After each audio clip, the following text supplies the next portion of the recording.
거룩하신 여호와 우리 아버지 하나님, 은혜와 사랑을 감사합니다.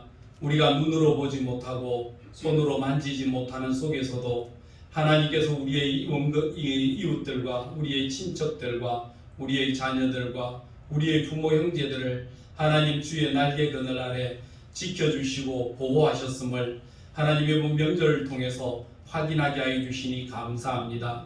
우리는 늘 불안하고 염려가 많고 근심이 많지만 하나님의 선한 영의 역사가 항상 우리를 주관하시고 붙들어 주심을 또한 믿습니다. 이 믿음 가지고 우리가 살아갈 때에 의심하거나 두려워하거나 불안해하지 않게 하여 주시고 믿는 믿음 가운데 우리의 마음의 영육간의 평안함을 얻을 수 있는 복과 은혜가 일어나게 하여 주옵소서. 빠르게 흘러가는 세상 속에 한눈만 잠시 팔아도 하나님 큰 사고가 날 것 같은 두려움과 염려가 많은 우리의 삶 속에 하나님 우리가 얼마나 빨리 가느냐가 아닌 우리가 얼마나 그 속에서 평안함과 기쁨과 즐거움을 누리며 가는지를 항상 돌아보게 하여 주시고 우리의 모든 삶의 길 속에 하나님이 주시는 은혜와 평안을 누리며 살아갈 수 있는 주의 백성들이 되게 하여 주옵소서. 이 시간 주님 앞에 고백합니다. 지난 한 주간 살아가며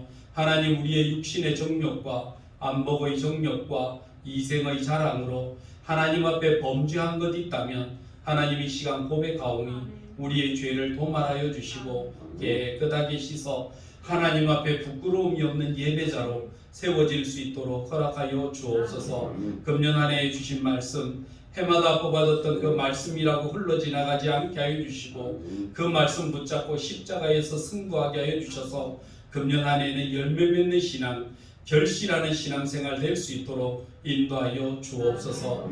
예수님의 이름으로 기도드리옵나이다. 아멘. 우리의 신앙을 고백하겠습니다.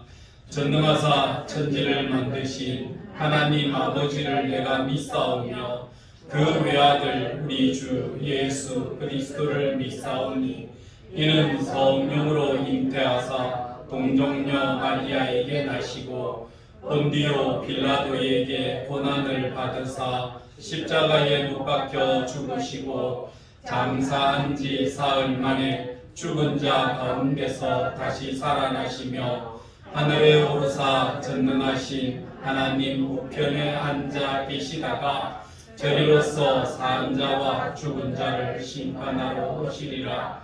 성령을 믿사오며 거룩한 공회와 성도가 서로 교통하는 것과 죄를 사하여 주시는 것과 몸이 다시 사는 것과 영원히 사는 것을 믿사옵나이다. 아멘.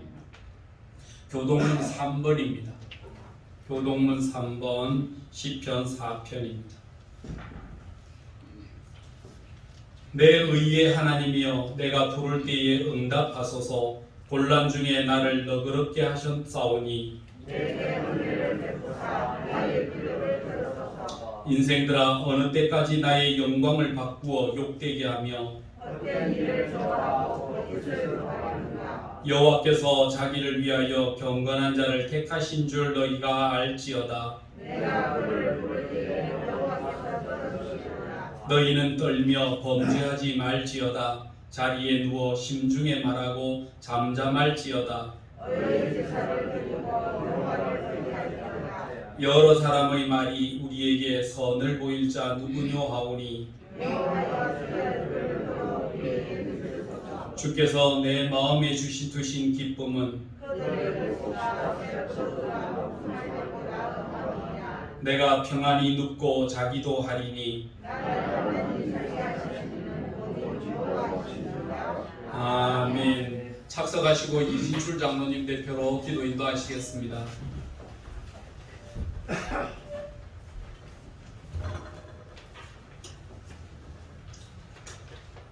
함께 기도하겠습니다. 언제나 새해 날을 허락해 주시는 우리 아버지 하나님, 주님의 은혜와 사랑에 감사를 드립니다. 민족의 대명절인 설을 주님의 은혜 가운데 잘 보내게 하여 주시옵고 오늘 거룩한 성일을 맞아 기쁘고 설레는 마음으로 주님 전에 나와 신령과 진정으로 예배드리게 하여 주심을 감사드립니다. 특별히 지난주 대예배 후에 진행된 공동의회도 하나님의 은혜 가운데 잘 마치게 해주심을 감사드립니다. 사랑하신 아버지 하나님, 이 시간 쓸데없는 걱정과 욕심으로 늘 부질없이 살아왔던 저희들의 잘못된 삶을 십자가 밑에 내려놓고 회개하고자 하오니 성령께서 함께해 주셔서 저희들의 죄와 영혼을 깨끗하게 씻어주셨고 저들이 간구하는 기도에 귀를 기울여 응답하여 주시옵소서. 특별히 코로나19로 인해서 전 국민이 희망을 잃고 절망 가운데 살아가고 있는 중에서도 주님께서는 만세 전부터 저희들을 먼저 택하여 백성 삼아 주셨기에 하늘의 소망을 두고 고개를 들어 하나님을 바라보게 하여 주시옵소서. 돌이켜보면 하나님께서 40년 동안 광야길을 걸으면서 목마르고 죽이게 한 것은 이스라엘 민족을 더욱더 낮추시고 시험하여서 하나님의 말씀을 제대로 지키는 자가 되게 하여 주신 줄을 믿습니다. 작년부터 시작된 코로나 전염병으로 인해서 전 세계와 이 나라와 교회들에게 시련을 주고 있는 것도 사실이지만 좌로나 우로나 치우치지 말고 끝까지 하나님 한 분만 바라보기를 원하시는 하나님의 깊은 뜻인 줄을 깨닫고 저희들이 약속의 그 땅에 끝까지 이를 때까지 능력의 주님께서 흔들리지 않는 굳건한 믿음을 허락하여 주시옵소서. 지금 한국교회를 들여다보면 주님을 믿는 많은 성도들이 주님을 떠나 교회를 멀리하고 있음을 고백합니다. 예수님을 따르던 많은 제자들이 주님 곁을 떠나갈 때에 12 제자를 향해 말씀하시기를 너희들도 가리느냐고 물어보시던 예수님의 마음을 깨닫게 하여 주시옵고 작은 풍랑에도 흔들리는 배처럼 요동치는 자가 아니라 주님과 손잡고 끝까지 동행하는 신실한 제자로 남게 하여 주심을 믿습니다.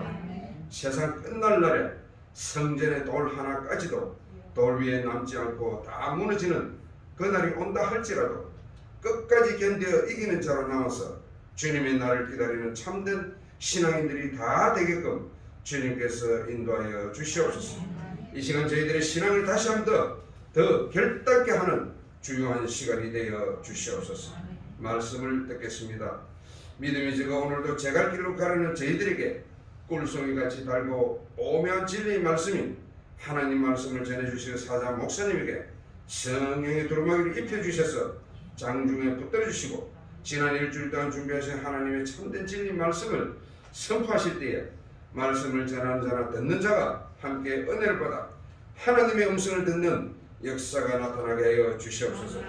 특별히 지금도 병상에 누워있는 성도님들과 몸이 불편하여서 가정 예배를 드리는 성도님들의 그 형편을 주님께서 친히 살펴 돌아보여 주시옵고 어떠한 고난과 역경이 몰아친다 하더라도 십자가를 단단히 붙잡고 나아가는 성도님들이 다 되게 하여 주옵소서.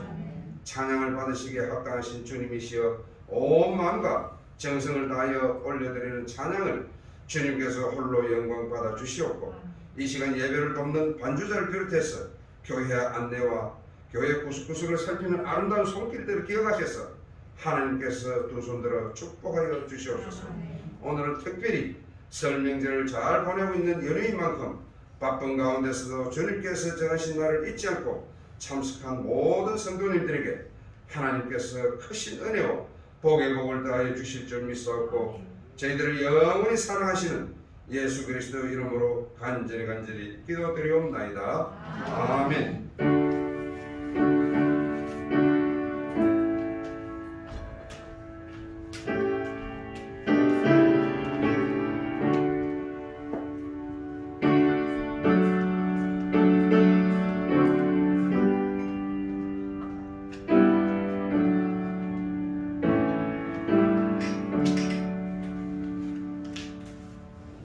요한복음 4장 15절부터 25절까지 말씀 교독하겠습니다.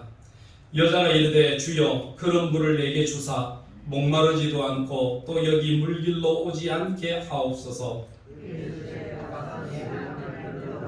여자가 대답하여 이르되 나는 남편이 없나이다. 예수께서 이르시되 내가 남편이 없다 하는 말이 옳도다.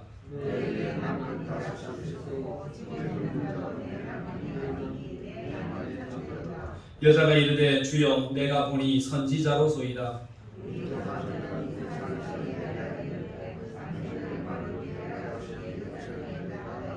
예수께서 이르시되 여자여 내 말을 믿으라. 이 산에서도 말고 예루살렘에서도 말고 너희가 아버지께 예배할 때가 이르리라.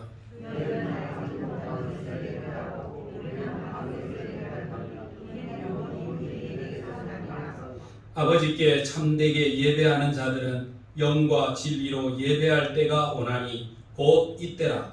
아버지께서는 자기에게 이렇게 예배하는 자들을 찾으시느니라.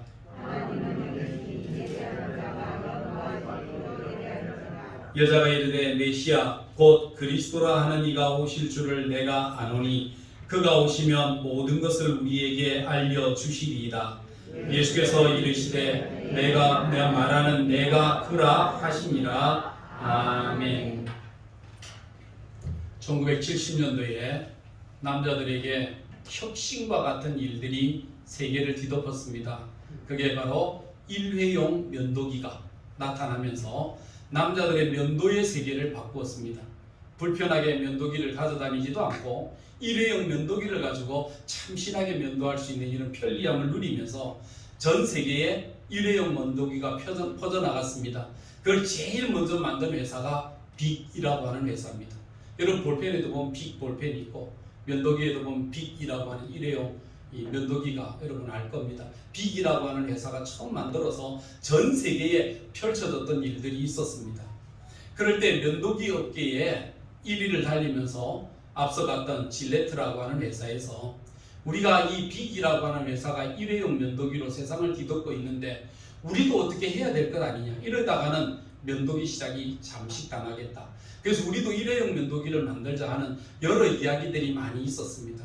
그런 와중에 임원들이 모여있는 자리에서 이런 이야기들이 나왔습니다. 일회용 면도기가 지금은 선풍을 끼치고 있지만 그러나 일회용 면도기에도 상당한 단점들이 많이 있다. 우리가 해야 될 일은 남들이 하는 대로 따라하기 위해 일회용을 만들 것이 아니라 우리는 우리가 가지고 있는 질레트라고 하는 이 면도기의 특성을 더 잘 살려서 사람들에게 사랑받을 수 있는 면도기가 되도록 오히려 우리가 이 제품을 개선하는 일에 앞장서야 할 것 같다. 그래서 그 당시에는 혁신적으로 10억 불, 약 1조 2천억이라고 하는 돈을 다시 재투자를 해서 새롭게 질레트 면도기를 개선하는 작업을 시작했습니다. 그 이후로 일회용 면도기의 단점 때문에 한때는 호평을 이루었지만 점점 사그러질 때에 질레트 면도기는 오히려 기술 개발을 이룬 그 상태로 마하 시리즈를 만들어내면서 사람들에게 각광을 받고 사랑을 받는 그런 면도기로 거듭나게 되는 이런 기회를 얻은 것입니다. 일회용으로 반짝 유행할 때가 있습니다. 왜 편리함 때문에, 단순함 때문에, 가격이 싸다는 이유 때문에 일회용의 유용함을 찾을 때가 있습니다. 오늘 우리가 가지는 예배의 형태도 일회용의 예배가 우리에게 반짝하고 다가오고 편리함과 유용함으로 우리에게 다가올 때가 있습니다. 일회용의 예배를 방송을 통해 드릴 수도 있습니다. 일회용의 찬송도 드릴 수가 있습니다. 그러나 우리가 정말 해야 될 우리의 삶에 일회용으로 반짝되는 잠시의 즐거움은 한순간입니다. 잠시의 즐거움은 있지만 예배 자체가 주는 본질과 예배 자체가 주는 의미를 발견하지 못할 때 우리는 쉽게 실증을 느끼고 회의감을 느끼게 될 수 있다는 것입니다. 세상이 우리에게 주는 달콤함이 있습니다. 세상이 우리에게 주는 잠시의 유혹이 있습니다. 그런 달콤한 유혹과 우리의 잠시의 편리함을 접어놓고 우리가 정말 하나님 앞에 나아갈 우리의 삶의 진실함, 예배의 시간을 우리가 다시 개선하고 다시 찾아야 될 필요가 지금의 이 시대에 있다는 것을 기억하면서 오늘 성경 말씀을 통해서 우리가 예배가 뭔가 라고 하는 것들을 한번 재정립해야 될 필요성을 느껴 오늘 이 말씀을 나누고자 합니다. 여러분 한번 물어봅시다. 예배가 뭡니까? 예배가 뭐라고 여러분 생각하십니까? 예배라고 하는 거는요, 정확하게 표현하면 그겁니다. 만남입니다. 누구와의 만남입니까? 첫째는 영이신 하나님과의 만남이 첫 번째입니다. 두 번째, 하나님과의 만남을 통해서 누구를 만나느냐 하면 내 자신을 바르게 볼 줄 압니다. 칼빈은 기독교 강요에 이렇게 썼습니다. 하나님을 아는 지식이 없이는 나 자신을 바르게 알 수 없고 나 자신을 바르게 하는 지식이 없이는 하나님을 바르게 하는 지식이 있을 수 없다. 그렇게 이야기했습니다. 첫째는 우리가 예배를 통해서 만남을 이루어지는데 누구를 만나느냐 하면 하나님을 정직하게 만나게 됩니다. 하나님을 정직하게 만난 사람의 특징은요, 자신을 바르게 발견하게 됩니다. 그러면서 누구를 만나게 되느냐 하면 우리가 함께 예배하는 예배자들을 만나게 되는 이런 은혜를 누리기 시작하는 겁니다. 그렇기 때문에 예배라고 하는 시작은요, 첫째 만남에서부터 시작하는데, 이 만남의 주체를 누가 이루느냐 하면 내가 이루는 것이 아니라 하나님 편에서 먼저 이루시는 것입니다. 우리가 신약시대의 예배로 나오지만 구약시대에는요, 제사로 나오거든요.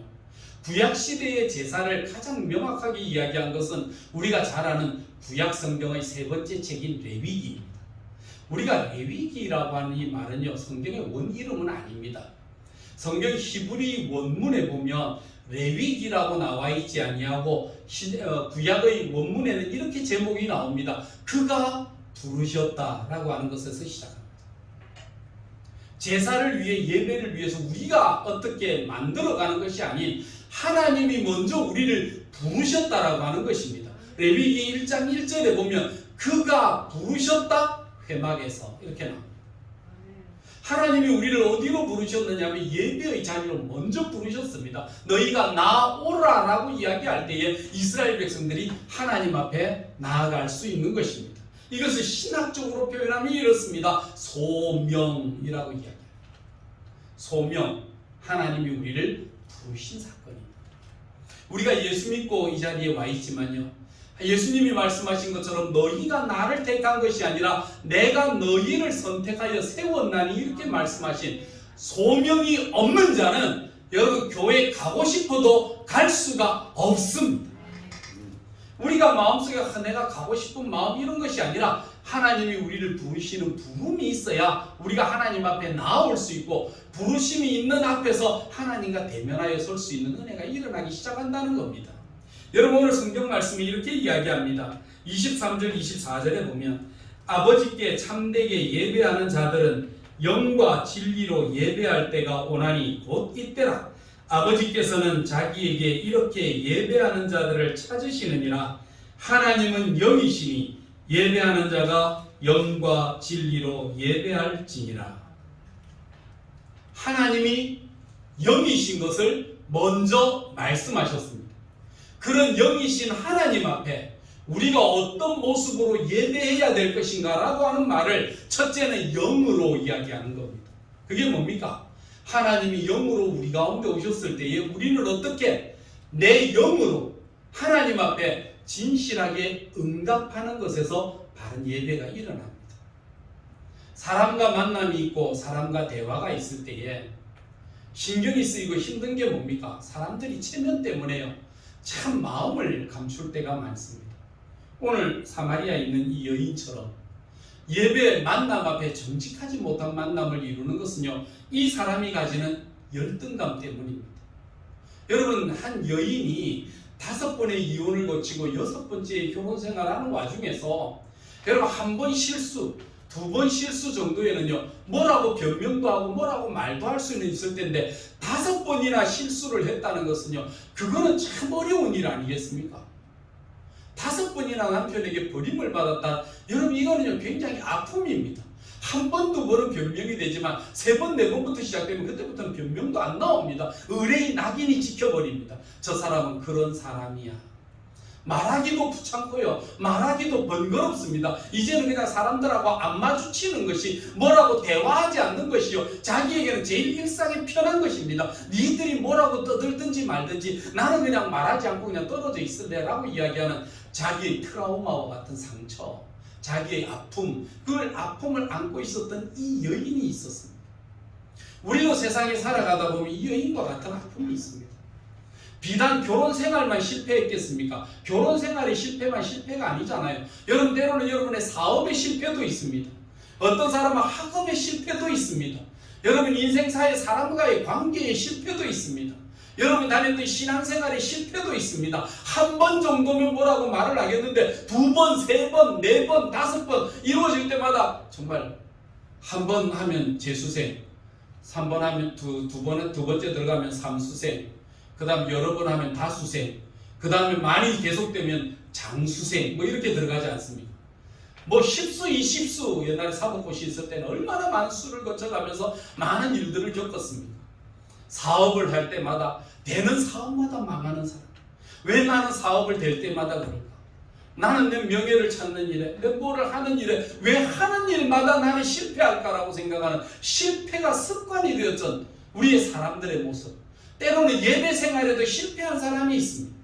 하나님과의 만남을 시도하고 하나님과의 함께함을 시도했지만 나는 왜 신앙생활에 있어서 이렇게 실패를 거듭하고 이렇게 넘어짐을 거듭할까라고 생각하면서 이제는 뭐라고 말하기도 귀찮고 이제는 뭐라고 나타내기도 힘든 이런 류의 삶을 살아가는 사마리아 여인과 같은 이런 실패가 거듭된 삶을 살아가는 저와 여러분의 모습도 때로는 이제는 사람도 귀찮고 만나서 이야기하는 것도 힘들고 너희야 뭐라고 말하든지 생각하든지 그대로 가고 나는 내대로 그냥 살래. 나 편한 대로 살래 라고 생각했던 이 여인 앞에 누가 찾아오십니까? 예수님이 먼저 찾아오신 것입니다. 여러분 신앙은 이렇게 시작됩니다. 그렇기 때문에 우리가 하나님 앞에 나와 예배 드릴 때 교만할 수 없습니다. 내가 교회에 나와 주는데 내가 하나님 앞에 나와 주는데 라고 하는 의미 속에서 신앙생활을 하게 되면 저와 여러분 반드시 실패하게 됩니다. 나는 나와 주는 것이 아닙니다. 주님이 나를 찾아오셔서 만나주신 그 사건 속에서 오늘도 오라고 말씀하시는 주님의 음성 속에 우리가 만나러 이 자리에 나오는 것입니다.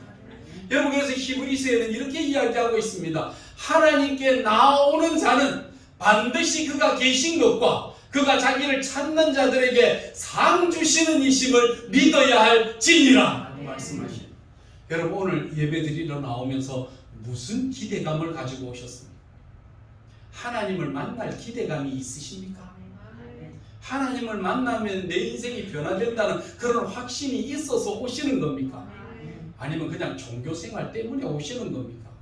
똑같은 예배를 드려도 마음 자세가 생각이 다르면요 우리의 삶 속에 온전한 예배가 드려지지 않습니다. 그래서 영이신 하나님은 영이시니 예배하는 자가 영과 예배라는 게 뭘까? 영이신 하나님의 음성에 내가 내 영으로 내 마음의 속에 있는 중심으로 하나님 앞에 응답하는 것 이것이 바로 예배입니다. 여러분 하나님과의 예배 속에 여러분 올바른 응답이 있게 되기를 바랍니다. 그럼 이 사마리아 여인처럼 얼마나 컴플렉스가 많고 얼마나 아픔이 많았더니 진실로 말하지를 못했습니다.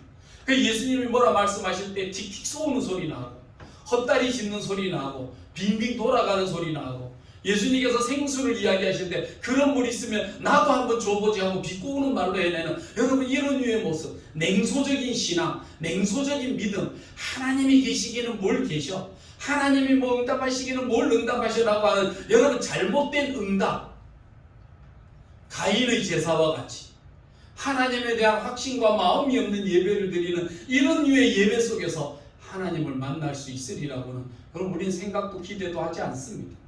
그렇기 때문에 우리의 예배 속의 핵심적인 것은 하나님이 영으로 우리에게 임재하시는 순간에 나도 내 영혼에 깊숙한 내 영으로 하나님 앞에 진실하게 응답할 때에 하나님과의 만남이 이루어지는 시간이 바로 오늘의 예배 시간인 줄로 믿습니다. 여러분 이런 예배를 드리는 자가 복이 있고요. 이런 예배를 드리는 자를 예수님이 이렇게 말씀하십니다. 이렇게 예배하는 자를 찾으시느니라. 하나님이 예수님께서 이 땅에서 찾는 사람이 어떤 사람일까? 여러분 잘생긴 사람도 돈 많은 사람도 출세한 사람도 뭐 어떤 사람도 아닙니다. 하나님이 찾으시는 사람은 이렇게 예배하는 여러분 사람과 만나서 이야기할 때에 자꾸 거짓되고 쓸데없는 사람 만나면 시간 낭비 아닙니까? 근데 만남이 복되어서요 만남이 서로에게 진실된 만남으로 이루어지면요 만나도 또 만나고 싶은 마음이 일어나는 겁니다. 우리의 신앙도 하나님과의 만남도 그런 겁니다. 하나님이 우리를 만나기를 원하시고 우리가 하나님을 만나기를 원할 때에 뭐가 있어야 됩니까? 그 사이에는 반드시 필요한 게 있습니다. 그게 나오는 그게 뒷부분입니다. 진리로 이렇게 이야기합니다.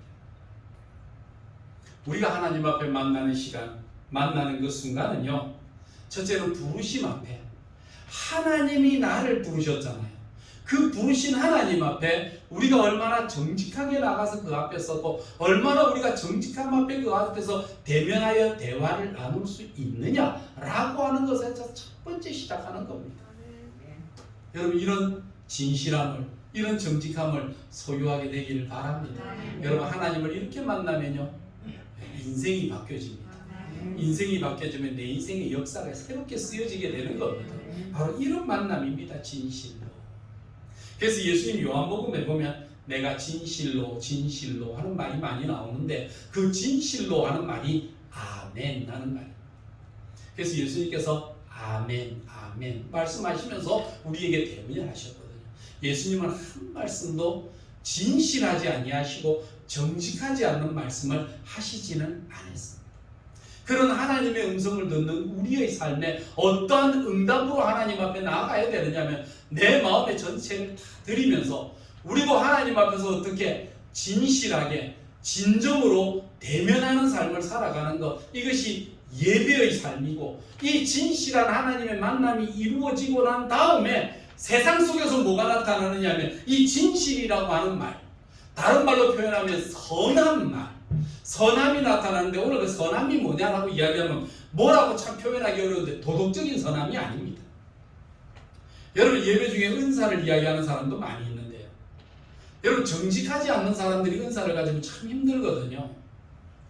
어떤 사람이 중국 사람들을 만났는데 중국 사람들이 중국 사람뿐이겠습니까? 중국 사람, 한국 사람, 일본 사람, 동양권에 속한 사람들의 가지는 것이 체면이라고 하는 문화 때문에 정직하지 못할 때가 많거든요.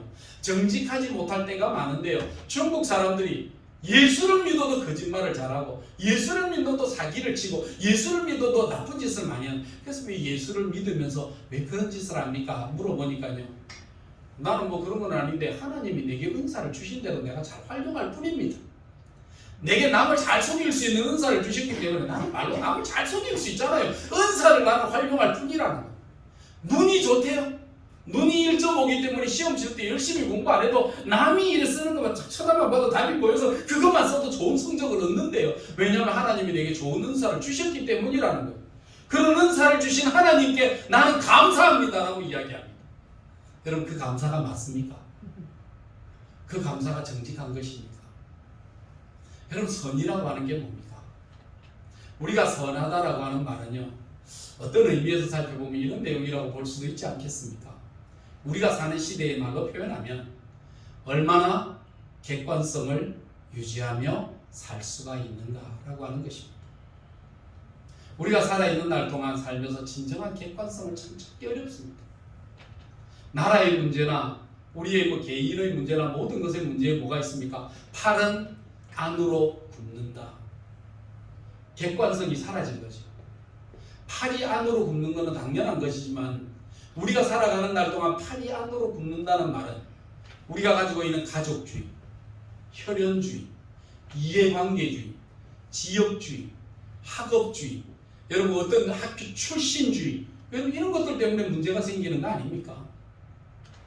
어떤 분이 통계를 낼 때 이렇게 이야기해요. 대한민국에 학생들 치고 학교 다닐 때 음악학원 안 다닌 사람이 없잖아요. 뭐 피아노도 배우고 공부도 하고 음대들이 다 있어서 유명한 각 학교마다 음대들이 다 있잖아요. 음악하는 사람들이 무수히 아마 세계적으로 우리나라만큼 이렇게 음악을 많이 하는 사람들이 없을 만큼 음악인들이 많이 배출되거든요. 근데 음악인들이 많이 배출되는 와중에 세계적인 음악가들이 잘 나오지가 않습니다. 왜 그럴까? 객관성을 상실했다는 겁니다. 객관성을 상실했기 때문에 어느 대회에 나가면 심사위원에 따라서 판정이 달라집니다. 심사위원장이 어느 대학 출신의 교수인가, 심사위원장이 어느 교수 밑에서 사사를 받았느냐, 그런 교수 밑에서 사사를 받은 학생이 누구인가, 이거를 찾아서 그 교수의 라인을 찾아서 상벌이 주어지는 그 과정에서 실력으로 평가받을 수 있는 정직함이 나올 수 있겠습니까? 정치권에도요, 실력 있는 사람들이 아니라 누구의 라인이냐, 우리와 사상이 같은 사람이냐, 우리와 같은 일을 꾀하고 있는 사람이냐, 아무리 실력이 있는 인류 2류의 사람이 있어도 우리 편이 아니면 잘라버리고 안 쓰고 우리 편이라고 하면 3류, 4류라도 불러다가 그냥 쓰는, 여러분 이런 류의 삶이 있을 때 객관성이 유지되지를 않잖아요. 여러분 그걸 선이라고 말할 수 있겠습니까? 오늘 이 시대에 우리가 살아가는 정신으로 표현하면요, 우리가 선이라고 표현할 때 우리가 가장 가깝게 인식할 수 있는 부분이 있습니다. 그는 객관적 사고방식을 어떻게 유지할 수가 있겠느냐 하는 것입니다. 여러분, 저와 여러분이 믿음 생활 해나갑니다. 하나님을 만났습니다. 여러분, 과연 하나님 앞에서 진리를 가지고 살아가는 여러분 객관성을 유지하며 살아갈 수가 있겠습니까? 그게 안 되니까 사람을 찾아다니며 라인에 서게 되고 사람을 찾아다니며 끈을 넣게 되는 이런 일들이 오늘 이 시대에 나타나지 않습니까? 왜 정치가 어렵습니까? 왜 사회가 어렵습니까? 왜 문화가 어렵습니까? 왜 이 계통에서 왜 우리가 실력만으로 살기가 어렵다는 젊은이들의 절규와 아우성이 왜 일어나게 됩니까? 왜 젊은 층들이 기성세대를 비방하고 기성세대를 욕합니까? 니들이 앞선 세대를 욕해 나갈 때 우리는 니들이 맞다고 박수를 쳐줬는데 너희들도 그 자리에 앉고 나니까 너희들은 똑같은 짓 아니라 더 악한 짓도 하고 있지 않느냐? 라고 말하고 있는 이 젊은 세대들의 탄식이 왜 그렇습니까? 객관성을 상실해버렸습니다. 저는 예전에 한번 바라보면 우리 박정희 대통령 당시에도 그분들도 뭐 정치를 하셨지만 그분의 정치사 속에서 경제에 대한 부분들을 읽어보면 이런 부분이 나옵니다. 여러분, 당시에 박정희 대통령 당시에 우리나라 경제에 2대 주류가 있었습니다. 하나는 조순실을 중심으로 하는 서울대 경제학파, 이론경제학파가 있었고요. 또 하나는 남덕욱씨를 중심으로 하는 서강대 학파의 실물경제학파들이 있었습니다. 이 두 라인이 대한민국 경제를 지배하고 있었거든요. 이 박정희 대통령이 뭐 군인이고 경제 부분에 대해서는 잘 모르기 때문에 두 사람을 데려다가 라인을 데려다가 골고루 써봤습니다. 한 번은 조순실을 데려다가 서울대 경제학파의 이론경제를 써보고 또 하나는 남덕욱씨를 중심으로 하는 서강대 학파를 중심으로 하는 이 실물경제팀을 써봤습니다. 써봤을 때 나타나는 경제의 효과면을 볼 때에 이 조순의 이 서울대 중심의 이 이론학파를 가지고는 대한민국을 이끌어가기가 어렵다는 것을 발견하고 그 다음에는 남덕욱씨를 중심으로 하는 서강대 이 실물경제학파 이론을 가지고 대한민국 경제의 발전을 이루지 않았습니까? 비록 조순씨는 그 경제정책과 사상이 별로 같지는 않고 내 사람은 아니지만 그래도 한번 써보면서 이 나라를 어떻게 구축할 것인가를 생각할 줄 아는 그런 지도력을 가졌던 사람이 그 좋은 지도자였던 것 같습니다. 여러분, 우리가 객관성을 유지하기 어렵습니다. 우리는 늘 살아가며 판이 안으로 굽는다는 것. 조폭식의 논리를 가지고 내 식구기 때문에 내 가족이고 내 부하기 때문에 이 사람이 잘못한 것은 분명하지만 내 식구를 손대는 것은 용서할 수 없어 하고 나가서 무조건 싸워대는, 여러분, 이런 류의 싸움을 살아가는 사람들에게 선함이 있습니까? 오늘 교회도 마찬가지입니다.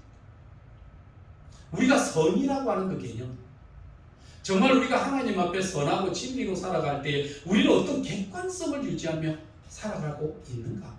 라고 하는 것들에 대해 여러분 정직하게 묻고 정직하게 답해야 됩니다. 이게 첫 번째입니다. 그래서 첫째는 부르심 앞에서 우리가 얼마나 하나님 앞에 응답하고 살아가느냐, 어떻게 응답하느냐에 대한 우리 질문 속에서 하나님과의 만남이 이루어질 수 있다는 것입니다. 두 번째는 우리가 하나님을 만나 예배를 드릴 때의 예배 속에 하나님이 내 인생의 목표인지 아니면 하나님은 내 인생의 수단인지, 여러분 이것을 잘 선택하셔야 됩니다. 우리는 살아가면 때로는 하나님이 내 인생의 목적이 아니라 수단일 때가 있습니다. 그래서 우리는 살아가면서 하나님, 병이 났습니다. 병 낫게 해주시고 건강하게 해주세요. 하나님, 사업합니다. 사업 잘 되게 해주시고 부자 되게 해주세요. 하나님, 이번에 정치에 입문합니다. 입문하고 성공해서 내가 당선되어서 입문해서 내가 국회의원이 되고 대통령이 되게 해주십시오 라고 생각하는, 하나님이 목표가 아니고 하나님이 수단이 되어서 하나님을 이용해서 내 목표를 이루고자 하는 잘못된 기도를 할 때가 있습니다. 물론 그 기도를 하지 말라는 것은 아니지만 최종의 하나님이 목표가 아니라 하나님을 자꾸 수단으로 이용하려고 하는, 여러분, 우리가 잘못된 기도 생활, 믿음 생활 하다 보면 우리가 예수 믿는 사람 때문에 세상에서의 비난은 끝나지 않을 것입니다. 하나님을 여러분의 인생의 수단으로 삼지 마십시오. 하나님이 여러분의 인생의 목표가 되도록 사시기를 바랍니다. 하나님이 내 인생의 목표이기 때문에 때로는 내 삶 속에 시련이 옵니다. 때로는 내 삶 속에 시련이 와서 건강을 잃을 수도 있습니다. 그러나 건강을 잃는 그 와중에서도 하나님 건강을 잃어도 하나님 잃지 않게 해주시니 감사합니다. 때로는 사업이 망할 수도 있습니다. 하나님 사업이 망하는 속에서도 내가 하나님을 잃지 않게 해주시니 감사합니다. 하나님 내 삶 속에 성취도 있지만 성취가 아니라 성취가 무너지는 그 순간에도 하나님 내가 하나님 잃지 않는 것만 해도 하나님 감사합니다. 정말 감사합니다는 이런 믿음이 있을 때 하나님이 내 삶의 목적인 것이지 하나님을 수단을 가지고 자꾸 이용하려고 그러다가 하나님 내 뭐 하자는 소원이 안 들어지면 하나님 이럴 수가 있습니까? 내가 하나님 앞에 드린 공이 얼만데 내가 하나님 예배 드렸잖아요. 기도했잖아요. 헌금도 했잖아요. 뭐도 했잖아요. 근데 왜 안 들어줘요? 이게 안 되는 거 아닙니까? 하나님 실망했습니다. 하나님 섭섭합니다. 라고 말할 수 있겠습니다. 하나님이 내 인생의 목표일 때 우리 인생의 생사화복이라고 하는 것은 우리의 마음대로 안 됩니다. 그래서 성경 전도서에는 뭐라고 이야기합니까? 모든 인생에게 다가오는 기회라는 것이 있고 때라는 것이 있다는 겁니다. 그것 없이 그냥 내가 원하는 내가 정한 시간 정한 때에 이루어지게 하기 위해서 하나님을 얼레고 달래고 하나님 앞에 이용해서 내 목적을 달성하려고 하는 잘못된 믿음 생활, 잘못된 신앙생활은 우리의 삶 속에 버려야 합니다.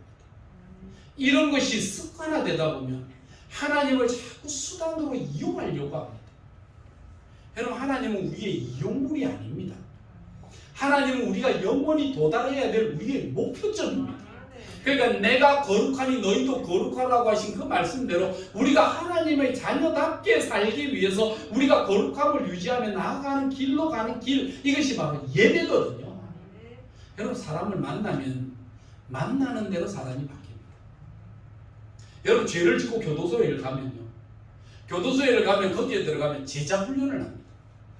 앞선 도둑들이 너 뭐 하다 왔어? 도둑질 하다 왔습니다. 뭐 도둑질 어떻게 했어? 예, 뭐 어떻게 하다가 따다가 들켰습니다. 그러니까 잡히지. 그러는 게 아니야. 그 딸 때는 어떻게 해야 되는지 알아. 그렇게 이야기하면서 그 새롭게 열쇠 따는 기술을 배웁니다. 도둑질하는 기술을 배워옵니다. 감옥에 6개월 있는 동안에 제자 훈련을 하는 겁니다. 철저하게 잘 배우고 나옵니다. 그러다가 배운 대로 쓰잖아요. 실습하다 보면 또 잡혀 들어가고 그러다 보면 별이 늘게 되고 별이 느는 것만큼 잘못된 기술이 늘어가게 되는 겁니다. 그 사람은 영원히 교도소를 못 벗어납니다. 여러분 만남이 중요하다는 것은 그런 겁니다. 여러분의 인생이 하나님을 만나게 되면 뭐가 일어나느냐면 거룩함이 일어나게 되는 것입니다. 이 거룩함이 일어남으로써 우리가 하나님의 자녀되어 모습들이 드러나게 되거든요.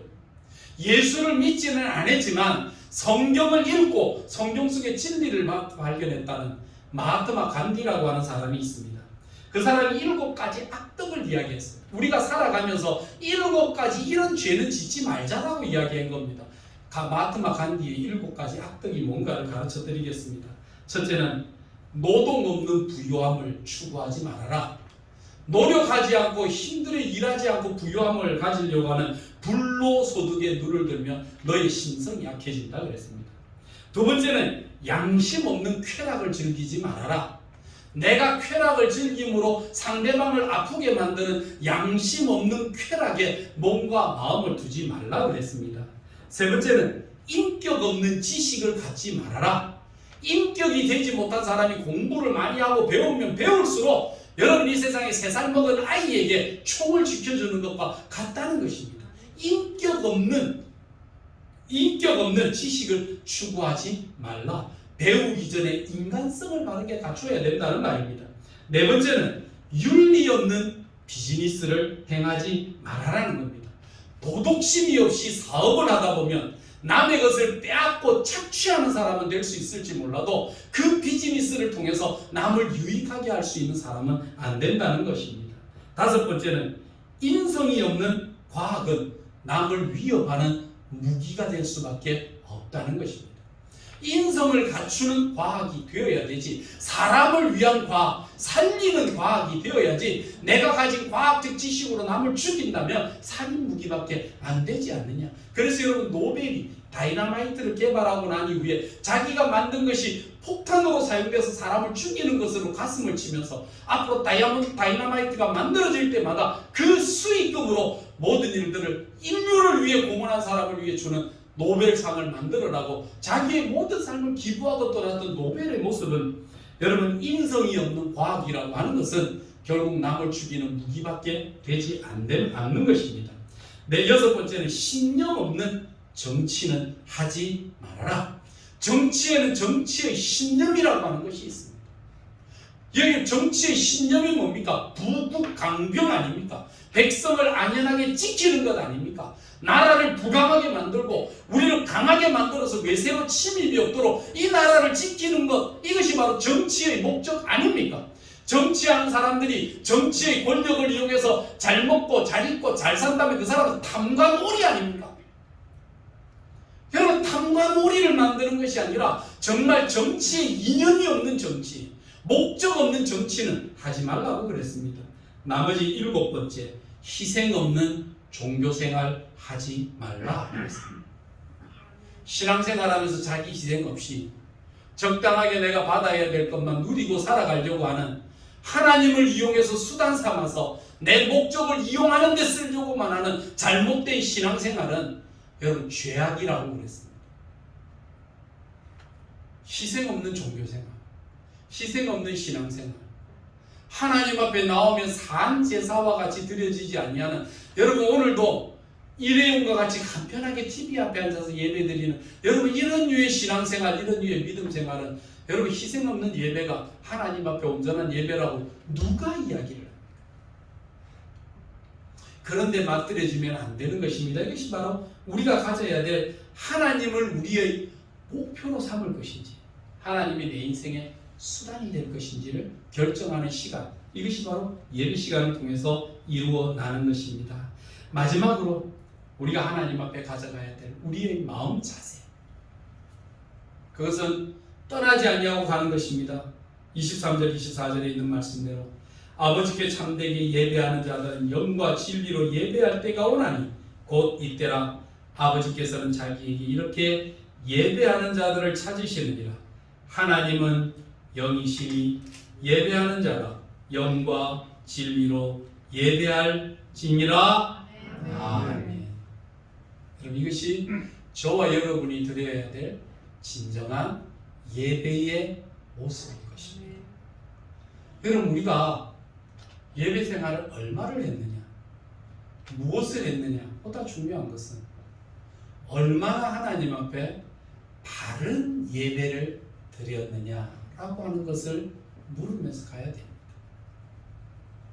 여러분, 이 예배가 있을 때에 하나님과의 만남이 일어나고, 하나님과의 만남이 일어날 때에 우리의 인생에 목표점이 달라지게 되는 이런 일들이 일어납니다.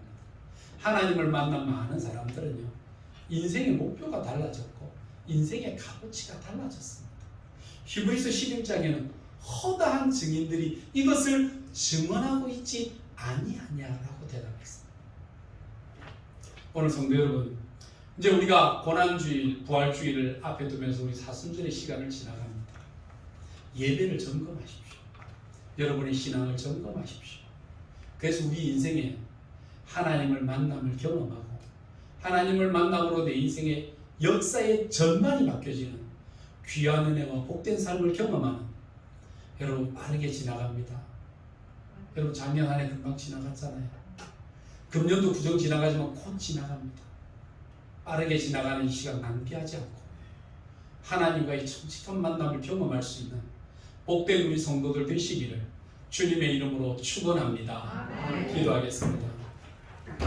거룩하신 여호와 우리 아버지 하나님, 우리가 수많은 예배를 하나님 앞에 드려도 예배가 아닌 것으로 종교생활로 우리의 욕망을 우리의 유상 삼아 하나님을 수단 삼아 드렸던 거짓된 예배자의 모습으로 설 때가 있었음을 고백합니다.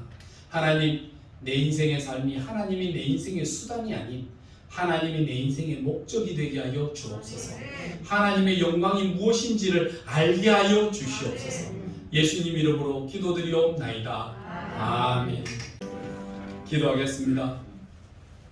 이제는 이 땅에 오셔서 친히 하나님의 영광을 위하여 자신의 삶을 산 제물로 드려 피 흘려 죽기까지 하나님의 영광을 돌렸던 우리 주 예수 그리스도의 은혜와 그 아들의 그 피 흘린 희생을 통하여 모든 인류의 죄를 속하시며 우리로 그 아들의 지위를 얻게 하기 위하여 믿음과 말씀을 더해주시는 하나님 아버지의 무한하신 사랑하심과 깨닫지 못하여 어두워 오늘도 영적 맹인이 되어 세상에 반짝이는 것에 취하여 세상에 허망한 것으로 우리의 인생을 가고자 하는 자에게 신이 오셔서 내 삶의 바른 길로 인도해 주시는 성령 하나님의 놀라우신 역사가 오늘 명절을 지나 이제 우리가 부활절의 그 자리 앞에 서기 위하여 우리의 몸과 마음을 돌아보며 우리를 희생하며 하나님 앞에 어떻게 서야 될지를 자세히 주의하여 믿음 가운데 나아가기를 원하는 하나님의 백성들 머리머리 위에